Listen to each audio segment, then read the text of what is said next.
Theo sat rigidly at the polished wooden desk. A single, dull light fixture hung directly over his head. The light cast a tight circle onto his notebook, leaving the corners of the room in shadow. He wore a soft, gray sweater, despite the lack of a draft. A permanent frown creased his brow. It was concentration, not anger. The room felt like an apartment study, but it held no doors or windows. Floating shelves covered the solid, featureless walls. Books and documents rested on the shelves in neat, labeled stacks. They rearranged themselves with a soft, shushing sound whenever Theo recalled an old choice. Theo's mind ran on relentless, intricate hyperlogic. He spoke in a low, hushed tone, mostly to himself. Outcome A, 85% probability of success, he whispered. But the 15% failure risk causes an 8.2 unit decline in reputation. A rainstorm's distant murmur could be heard beyond the unseen exterior wall. It sounded faint, like a memory of the outside world. His notebook lay open, revealing complex, color-coded risk grids. He needed to decide on a career-defining opportunity, and the deadline was today. This critical choice started the usual, paralyzing analysis. The air in the small room immediately felt thicker, almost solid. Theo felt the walls pressing inward, responding to his mental pressure. A shadow version of his old professor, Dr. Hale, appeared in the corner. The shadowy figure simply nodded once, then vanished.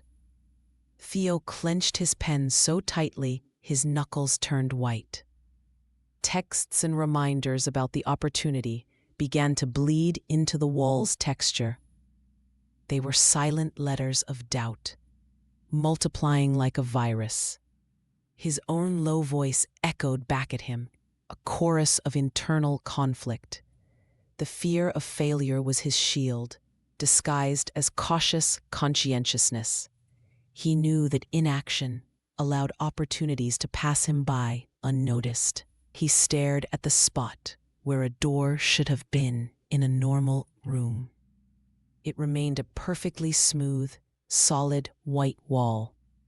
The absence of the door was a tangible refusal to let him escape. A reflective surface formed suddenly above his desk. It showed 3 clear, competing versions of his possible future. One Theo was smiling in an office with a high window. Another Theo sat alone, staring at an empty plate. The third Theo was sprinting through a darkened, empty street. Theo quickly slammed his notebook shut, making the surface vanish. He rubbed his eyes with the heel of his hand. His concentration was breaking, and the room was becoming erratic. The dull overhead light flickered quickly from clinical white to warm, anxious amber. The anxiety was a taste, metallic and sharp on his tongue. Time itself seemed to distort within the room's walls. He heard a specific chime sound that had played 1 hour ago. It was a time loop, playing out minor variations of the same decision. His phone vibrated on the desk with a soft, persistent buzz. It was a message from his friend, Mira, asking for a commitment. She needed an answer about a simple, shared weekend plan. He desperately wanted to agree to the plans and escape the room's pressure. But his mind immediately started cataloging all the negative outcomes. What if the rainstorm continues? What if they argue? He picked up the phone. His fingers trembled on the smooth glass screen. His fear of negative outcomes was stalling the simple reply. The wall beside him shimmered and a door appeared suddenly. It was a rough-hewn wooden door with a tarnished brass knob. Theo gasped, then lunged toward the clear outline of freedom. Just as his hand reached out, the door melted back into the wall. It left only the smooth, featureless surface behind. He lowered his head onto his folded arms, exhaling slowly. A deep, creeping melancholy began to settle over him. He realized he was isolated by his shield of excessive caution. The simple commitment to Mira felt larger than the career opportunity. He understood that the perfection of his plan was what truly imprisoned him. Then he heard the faint tap, tap, tap of a coffee spoon against porcelain. It was an outside sound, a small anchor to the real world. The light shifted again, settling into the clinical white. He looked back at Mira's waiting text message. He decided to send a reply without doing a full risk assessment. He typed 3 words, "Yes, see you there." He hit send before his brain could protest the 15% chance of rain. The action was deliberate and decidedly imperfect.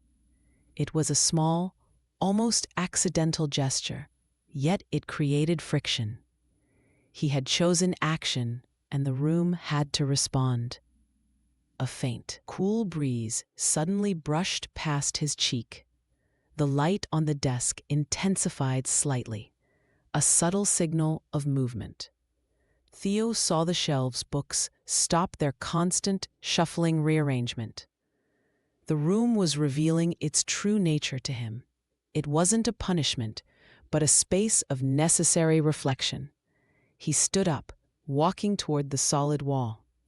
He understood his worth wasn't tied to flawless outcomes anymore. Flawed decisions were simply new information for him to use. He picked up the career opportunity document again. He made a choice, a bold, decisive, and definitely imperfect choice. Theo set a 10-minute timer on his phone. He knew he had to tolerate the feeling of uncertainty. The walls of the study did not vanish completely. The room's boundaries were still visible, a faint line in the air. But the claustrophobic pressure was gone, released. The walls no longer imprisoned him, merely reminded him. He had chosen progress in one imperfect and determined step.